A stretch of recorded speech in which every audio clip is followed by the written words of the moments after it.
naga fuchka. Oh my god, I can't wait. What is happening, you guys? এই মামা টকটা বাড়াই দিয়েন অথবা ঝালটা বেশি করে দেন মামা, এমনই নানা আবদারে গমগম করে গলির মোড়ের কিংবা রাস্তার পাশের চটপটি ফুচকার দোকানগুলো। কিন্তু এই এক প্লেট ফুচকাই হতে পারে একটি হাসিখুশি জীবন অকালে ঝরে যাবার কারণ।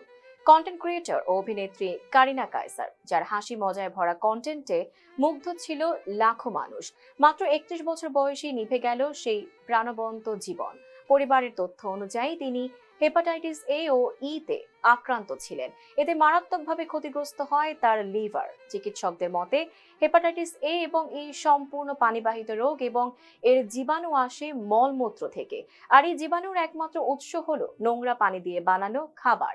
তাই অনেকেই ধারণা করছেন চটপটি ফুচকা বা এমনই কোনো অস্বাস্থ্যকর খাবার খেয়েই আক্রান্ত হয়েছিলেন Kareena Kaiser.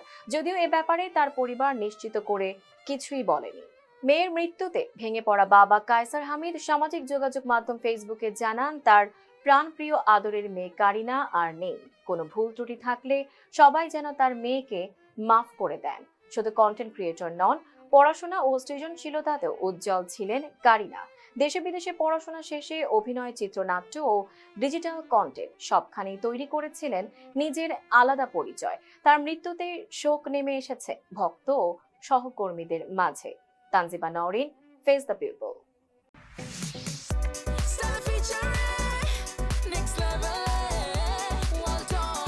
Side by side fridge.